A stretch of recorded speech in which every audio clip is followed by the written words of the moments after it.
Om Namo Bhagavate Vasudevaya. Om Namo Bhagavate Vasudevaya. Om Namo Bhagavate Vasudevaya. Continuamos evolución subjetiva de la conciencia, celebrando el podernos reunir una vez más a escuchar a los maestros, sus instrucciones, a evocar la presencia de Krishna, su belleza, a poder conectarnos con las descripciones que hacen los sabios, no solamente porque es muy hermoso, sino entendiendo qué significa que sea muy hermoso, qué significa que sea el supremo atractivo, cuál es su lugar y entendiendo también las dificultades que tenemos desde este entorno acostumbrado a la percepción gruesa, a la percepción burda, haciendo cualquier clase de desorden en la percepción sutil. Desde ahí, con esos dos ingredientes, sabemos que nos cuesta entender el, lo diáfano del mensaje espiritual, pero sabiendo que hay un proceso para ello, confiando en el proceso y aprendiendo a escuchar entonces, volviéndonos fieles esrávakas. Dice, si puedes comprender este principio, que el Señor es el que imagina y da forma, podrás entender cómo todo es posible para la divinidad.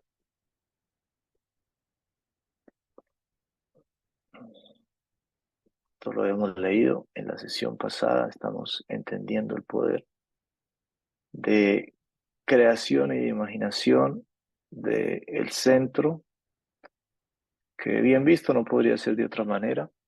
Esto es imaginado por alguien, es decir, concebido por alguien, no en el sentido que a nosotros nos cuesta entender muchas veces, y es por qué hay dolor y sufrimiento en el mundo. Ese es una muy buena pregunta que lleva a indagar sobre cuál es la intención del Señor Supremo al manifestar el mundo, o como no logramos muchas veces unirlo con la idea que tenemos del bien, entonces pensamos que no hay tal Señor porque sería un ente muy cruel. Pero el problema ha sido detectado y puesto sobre la mesa. No es el dolor en el mundo solamente, es una ventaja del, del quien percibe el dolor. No es que estemos anulando la percepción del dolor, decimos que es una ventaja porque podemos volvernos, como se dice, indolentes. Y esa no es la idea, porque ahí no vamos a poder corregir el dolor. Ahora, existe el dolor, existe la percepción del dolor, decimos que es una bendición, pero ¿qué hacer con él? ¿Para qué? ¿Cómo se puede entender desde otra perspectiva? Esa es su función. Básicamente, el dolor nos va a llevar a una inteligencia superior, o cuando tú vas en algún carro o en algún transporte y vas muy incómodo, tú dices, pero ¿qué necesidad tengo yo de estar incómodo en este transporte? Pero después te acuerdas, no, es que voy para una parte que es muy bonita, voy a encontrarle a alguien que es muy importante. Y en ese momento la incomodidad se vuelve otra cosa. Ese es el proceso. Un segundito.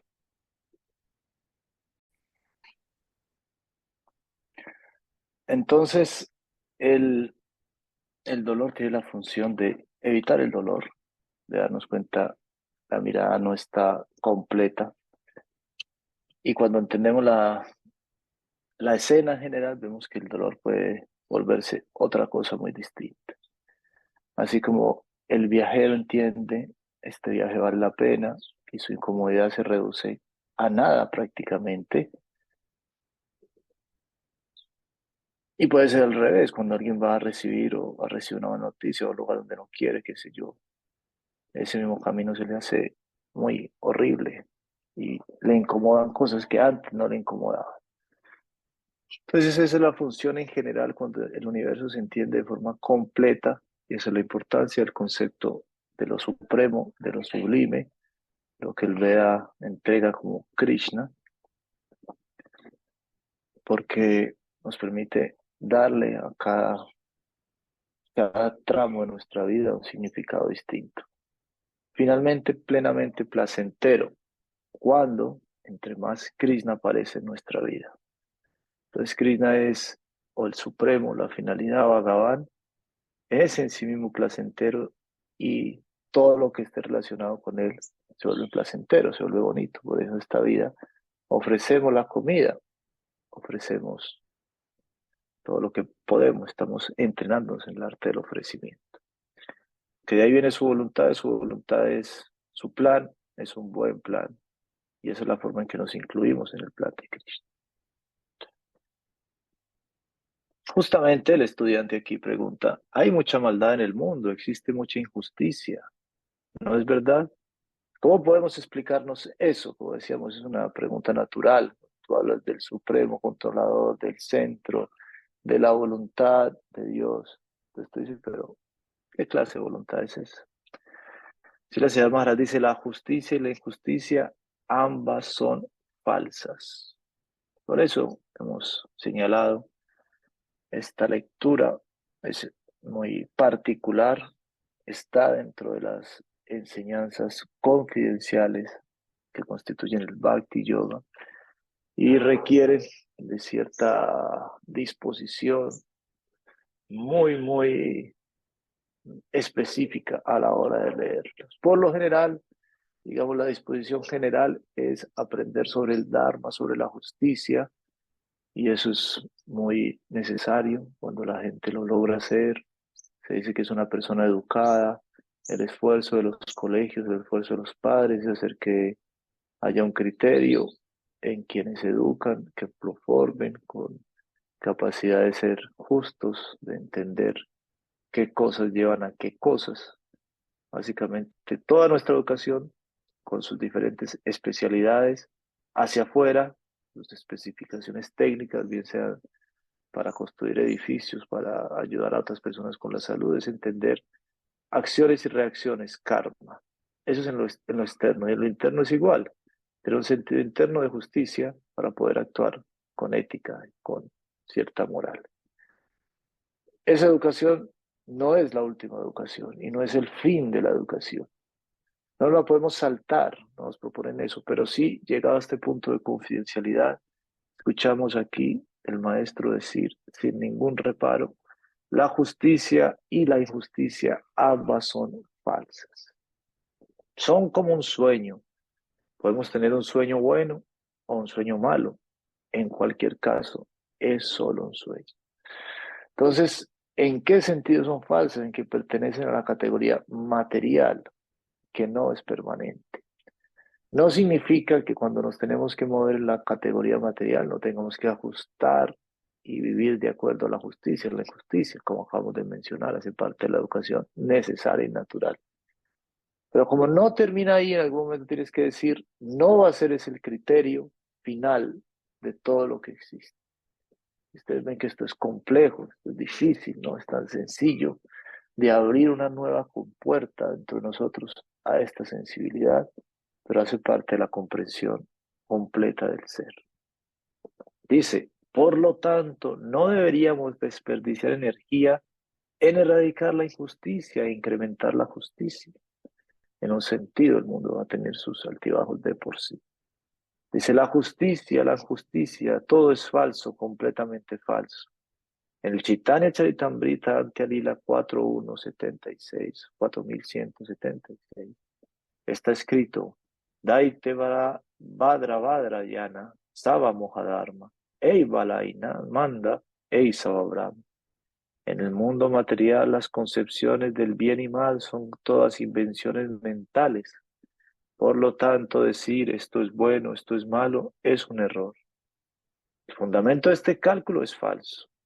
Allí no nace nuestro verdadero interés. Vamos en pos de una pista falsa y de ninguna manera encontraremos nuestra satisfacción en esa dirección. No, no reduce el ser la definición de lo que es bueno o malo, falso o verdadero en el plano material. No se reduce el ser a eso. Entonces, dice aquí, no desperdiciemos energía. ¿Qué significa ignorarlo? No, significa darle su lugar específico, que no es el gran lugar. Esa es la marca del trascendentalista. Por eso nos reunimos a escuchar. Eso es lo que celebramos de habernos contactado con la senda del Bhakti y estar animados en su práctica. Que ya descubrimos nuestro ser no se reduce a eso.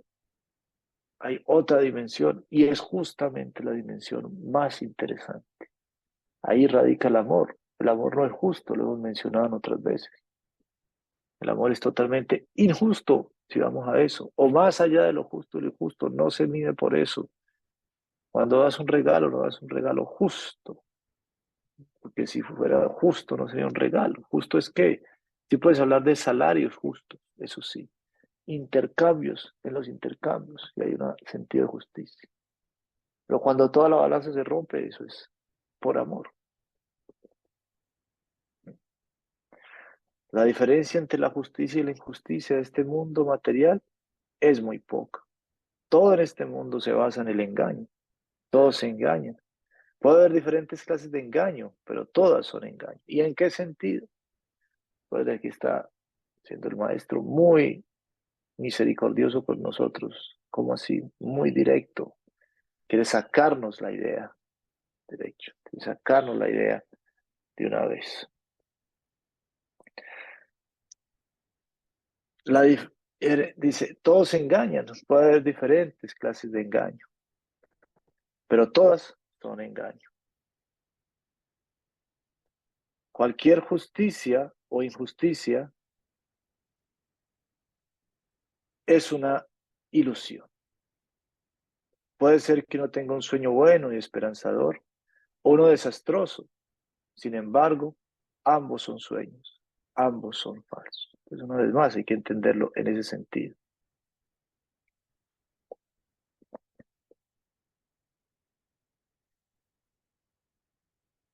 Y la injusticia en este mundo también es falsa, es una invención mental. Y aquello que aparentemente, que es aparente malo dentro de la concepción relativa de maldad, también es falso. ¿Por qué nos permitimos malgastar el tiempo en buscarle tres pies al gato? Porque está raro, tres pies al gato no sería cinco patas al gato, ¿no? Ese es el dicho completo, pero dice tres patas al gato.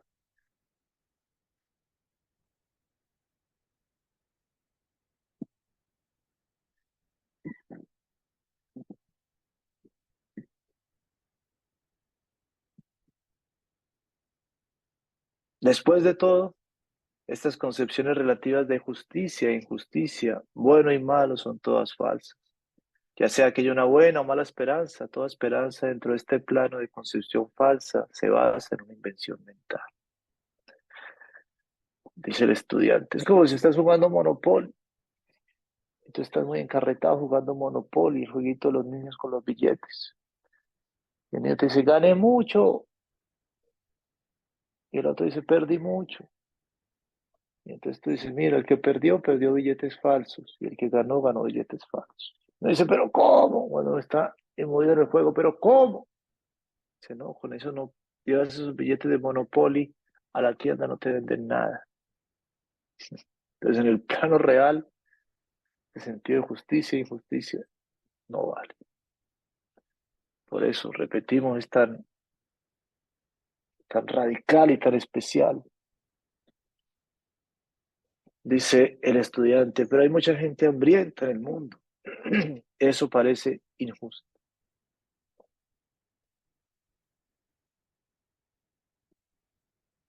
Una pregunta completa, ¿no? ¿Qué decir del hambre? El hambre, entonces, ¿qué me vas a decir? Que nos hagamos los locos frente a los niños con hambre. Si la señora Maharaj dice, ¿para qué hablemos de padecer hambre? Vivimos. ¿Para qué hablamos de padecer? ¿Para qué hablemos? ¿Para ¿Para qué hablamos de padecer hambre? Vivimos en una cueva, nos hallamos aprisionados en una jaula. De ninguna manera eso es deseable para el alma. El universo entero, los soles, las estrellas, la luna, los océanos, las montañas, todo se desvanece y de nuevo aparece y desaparece. Puede que seas el gran señor de todo lo que contemplas, pero eres el gran señor de un campo de cremación, el amo de un campo de cremación, solo para lamentar. Oh, todo llega a su fin, cada segundo está muriendo. En su elegía, Gray escribió: la ostentación de la heráldica, la pompa del poder, todo lo que la belleza y la riqueza otorgan, esperan de la misma manera la hora inevitable. El sendero de la gloria no conduce sino al sepulcro. Entonces, las tumbas de la gloria, la canción ahí que sacaron al respecto. Aquí todas las cosas solo conducen a la tumba y se acaban. Entonces, sí, el hambre es a considerar, pero estamos entendiendo el plano general del asunto. El estudiante sigue insistiendo, dice, creo que mi pregunta es, ¿cómo explicamos esas injusticias? Entiendo que usted está diciendo que no existe distinción entre el bien y el mal de este mundo, pero ¿por qué hay sufrimiento?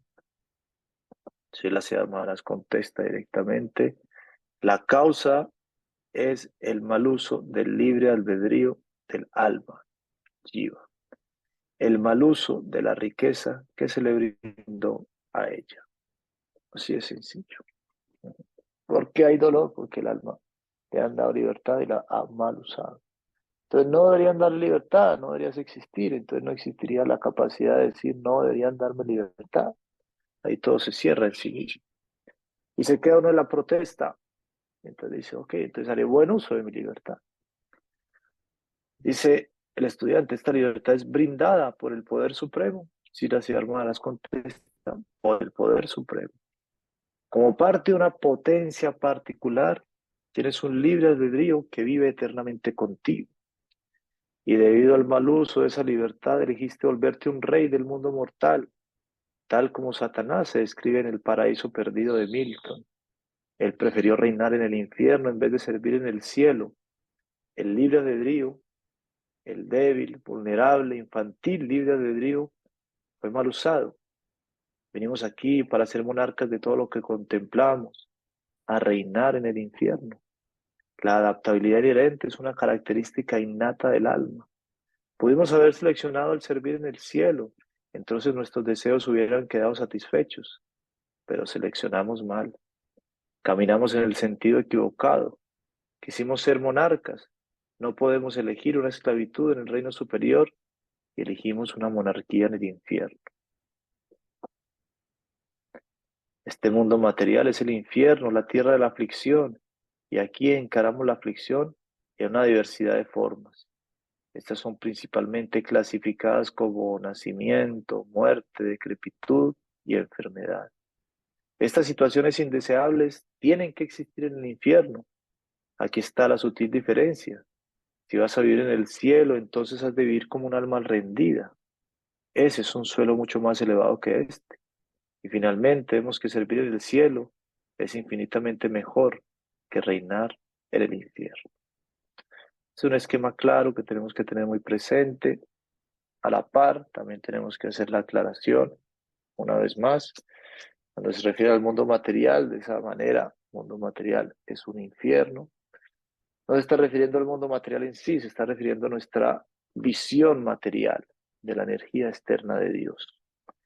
La energía externa de Dios es propensa, se presta para que nosotros caigamos en la idea de que la podemos conquistar y manipular. En eso consiste el mundo material. Pero se nos ha explicado el mundo material bajo la mirada correcta, es decir, bajo la idea de ofrendarlo, ya no es un infierno, ya se vuelve un Vaikunta. Entonces no es las cosas de por sí, esa es la primera forma de entenderlo muchas veces que nos lleva al falso rechazo, no la concepción interna, nuestra disposición ante ellas. Lo hemos explicado varias veces. Ahora Nosotros no podemos quedarnos tranquilos y pensar, entonces aquí estoy muy bien porque solo se trata de una disposición y parece que ya la tengo. Primero, porque no es tan fácil tener una nueva disposición frente al mundo material. Y segundo, porque, y justamente no es fácil también por eso, porque es una tendencia la que se identifica. Entonces, el haber venido al mundo material es porque ya elegimos bajo una tendencia la explotación. Pero este mundo está marcado por la ley de la explotación, es decir, quienes han aceptado venir aquí es porque venían de antemano con la idea de explotar, los que se han mantenido aquí, los que se encuentran satisfechos, estas leyes son dispuestas para eso. Entonces, si bien por misericordia, aquellos que tienen el toque divino pueden entender verdaderamente para qué están hechas las energías de Krishna en general, en lo específico, en este mundo material, lo que reina es ese ambiente de explotación. Que tenerlo muy en cuenta, y por eso los maestros dicen, se refieren en abarcando, describiendo el ambiente material como el infierno. Quiero que esa distinción quede claro en el sentido de cómo comprenderla, pero también para aceptar cuando los maestros no lo dicen y cuando aparece otra vez en sus instrucciones y aparece otra vez en nuestras clases, es porque es muy importante, porque debemos entender, si aquí no es, este no es nuestro hogar, aquí podemos fácilmente una vez interpretar de manera incorrecta lo que, lo que, lo que somos, lo que hay a nuestro alrededor. Empezamos un nuevo capítulo, aquí lo han llamado Evolución Espiritual. El estudiante pregunta, quisiera saber más acerca de la posición de la mujer en su tradición. Se les prohíbe a ellas se les prohíbe a ellas ser partícipes de practicar, orar y revelar su devoción, pregunta. Y la señora Maharaj contesta, quien es una mujer aquí podría no serlo allá en el reino superior, y quien es un hombre aquí podría no serlo allá. Ya con solo esa pregunta, esa respuesta queda claro el asunto. Ustedes pueden verlo. Ahora, ¿cómo se entiende cada uno? ¿Cómo se aplica? Eso hay que seguirlo estudiando y hay que estar muy atentos porque justamente en este mundo de la explotación, cualquiera que se imagine que tiene cierta ventaja, fácilmente puede aprovecharse del resto. Entonces hay que estar pendientes a alguien por no entender la diferencia, va a surgirle un sentimiento de superioridad. Así, muy fácilmente puede pasar.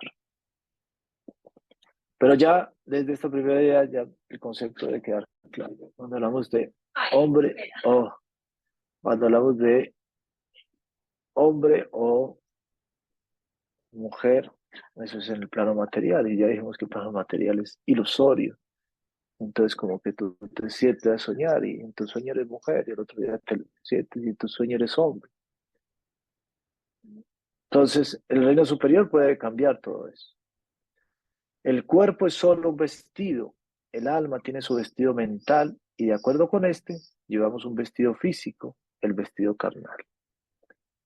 La identidad sexual se refiere a la carne y la mente. Partiendo de su presente condición en este plano, es incierto para un alma saber qué tipo de identidad sexual representará allá. Pero en la esfera superior, las mujeres tienen una expectativa más elevada, una expectativa brillante en el mundo espiritual. Súper. Entonces, no sabemos si vamos a ser gopis o gopas. De hecho, no sabemos si vamos a ser ni siquiera el plano de las gopis o de las gopas. Pero claro, sí se nos habla de una relación con Krishna en un determinado nivel. Esos son niveles ya muy específicos, muy poderosos. Pero bueno, como sea, para ponerlo así como ejemplo, pues no se sabe. Por eso nuestra identidad en términos sexuales, en términos de género, debe ocupar su lugar, negociar con ella, establecerla. Y no más, no hacer de ella nuestra última identidad una vez más, porque no sabemos. En el reino espiritual, aquellas almas que son femeninas, quienes logran esa forma de realización del alma, tienen una mejor y más elevada posición que los hombres.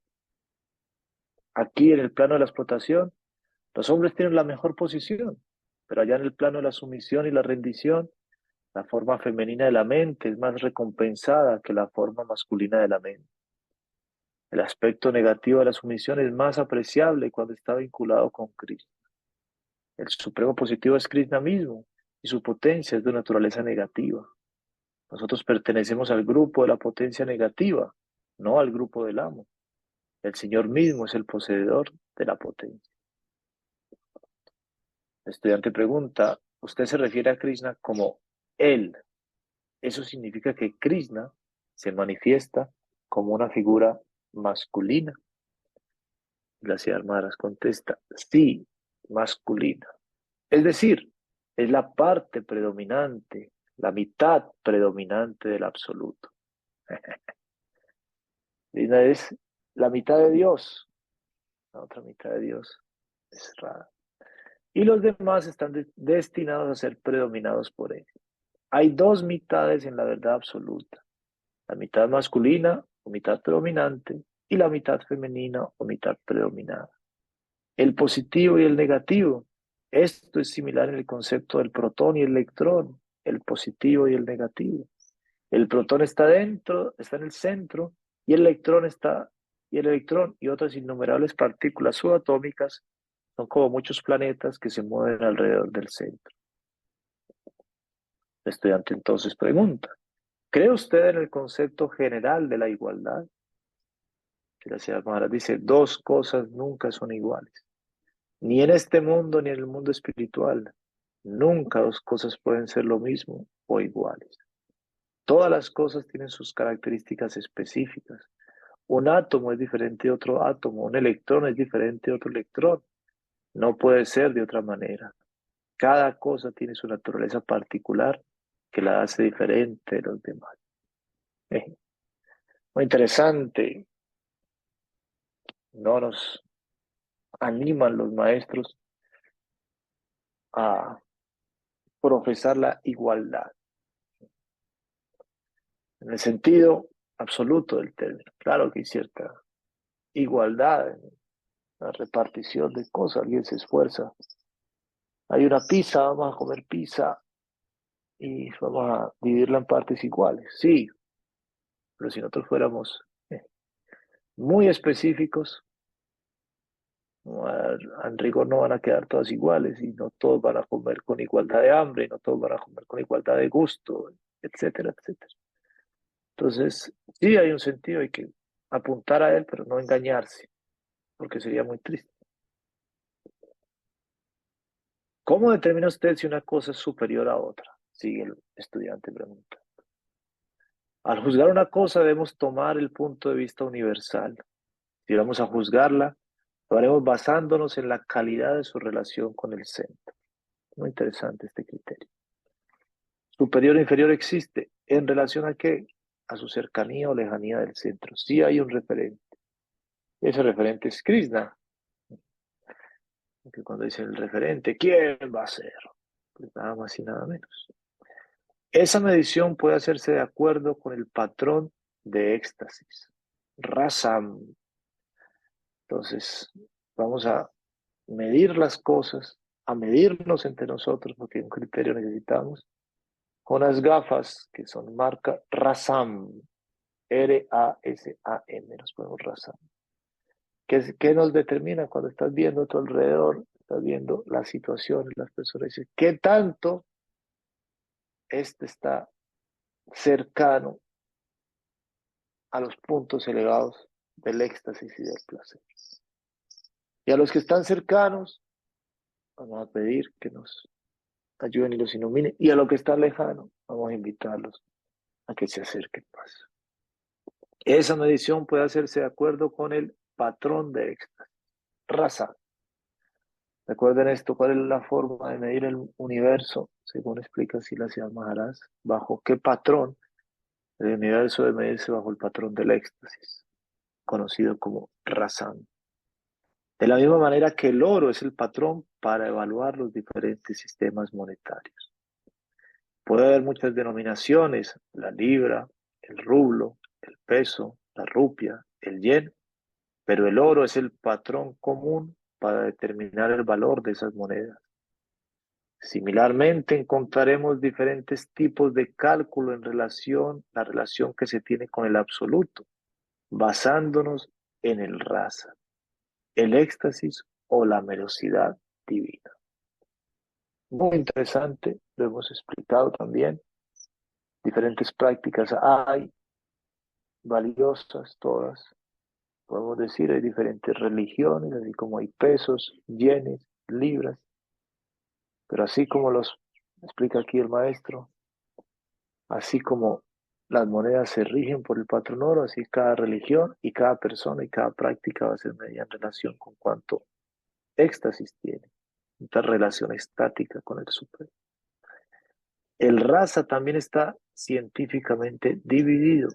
Entonces, ya que nos dijeron ese es el patrón, queremos ser más conocedores de qué se trata ese patrón. El pasivo, ese raza también está científicamente dividido, se clasifica en 5 grupos. El pasivo, santa, santa raza. El de servidumbre, de nuestro apellido, Dacia, Dacia raza. El de amistad, el de Balaram con Krishna, el de Arjuna con Krishna, que es un raza, una relación de amistad llamado Sankhya, o el Sankhya Yoga también, pero son 2 palabras que suenan igual, pero se están refiriendo a otra cosa. El de paternidad, Vatsalya, como madre Yasoda, y el conyugal, Madhurya, como las esposas. Y a su vez estos grupos se clasifican, ya dentro de cada uno hay subgrupos, de acuerdo al grado, conforme el grado o intensidad del raza de cada grupo. Finalmente es la felicidad, Rasam, Anandam, el patrón común mediante el cual se juzga qué religión es superior o inferior. Si queremos establecer el valor de una cosa, lo podemos averiguar por cuánto ella provee del requerimiento común. Por ejemplo, la comida es un requerimiento común. En tiempos de hambruna no podemos comer dólares, pero si alguien tiene comida, se halla en buena posición. No podemos abstenernos de comer. No siempre requerimos de dólares, pero la comida siempre la necesitamos. Son muy eficientes estas metáforas. Hay que guardarlas dentro de nosotros como un sello. Entonces, conceptos muy claros, muy específicos. Sí, hay muchas cosas valiosas, pero entendemos, la comida vale más que los dólares. Entonces, sí hay muchas cosas valiosas. ¿Por qué vale más? Por su necesidad. Entonces, en planos más amplios hay muchas cosas valiosas. Pero ¿cuál es el más importante? La necesidad del rasa, del amor, en términos del alma. Y aquí seguiremos, porque esta metáfora da para más. De aquí retomaremos, vamos a dejarla para meditarla. Gaura Premanandi, Hari Hari. Ya nos vemos. Muy bien. Gracias, Jari. Chao, chao. Gracias, feliz día.